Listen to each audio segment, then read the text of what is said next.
En 1969, alors qu'elle traite depuis plus de 10 ans une petite carrière au cinéma, Françoise Fabian atteint la notoriété d'actrice culte du cinéma français en donnant la réplique à Jean-Louis Trintignant dans l'un des plus célèbres films de la Nouvelle Vague, Ma nuit chez Maud d'Éric Rohmer. Après avoir joué Charlotte dans Belle de jour aux côtés de Catherine Deneuve, la comédienne crève l'écran à elle seule, dans un rôle sensuel à souhait, où son personnage partage une nuit d'amour avec Jean-Louis. Et cette scène d'amour fera ensuite partie des plus mythiques réalisées par Françoise Fabian, qui en 1973, en a également partagé une avec Lino Ventura, pour les besoins du film La bonne année de Claude Lelouch. Si est-il le seul moment de sa carrière où Lino s'est retrouvé torse nu dans un lit avec une femme, souffle ainsi la comédienne dans les colonnes du Parisien, mardi 7 décembre, précisant que cette scène n'a d'ailleurs pas plu à tout le monde.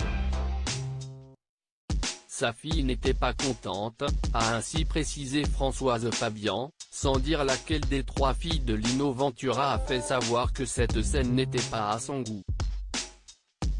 Une réaction sans doute inoffensive de la part de Mylène, Linda ou bien Clélia, qui a sûrement ressenti un peu de colère par rapport à Odette Lecomte, épouse de Lino Ventura et mère de ses 4 enfants, avec qui il est resté marié jusqu'à sa mort en 1987.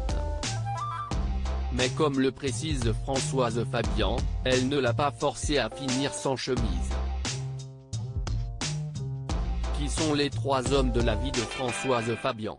Une scène de fiction qui n'a par ailleurs jamais dépassé la réalité entre Lino Ventura et Françoise Fabian, puisque si l'acteur était heureux en ménage depuis 1942, la comédienne, elle, avait épousé en 1963 Marcel Bozzuffi. Après avoir épousé en 1957 le cinéaste Jacques Becker, avec qui elle a eu une fille, Marie, Françoise Fabian avait en effet retrouvé l'amour dans les bras de l'acteur rencontré en tournage après être devenue veuve en 1960.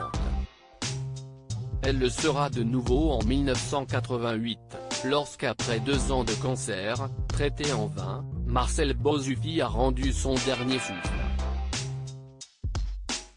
2 des 3 hommes de sa vie, parmi lesquels figure son père, qu'elle a aidé à mourir, son mari, et son amant.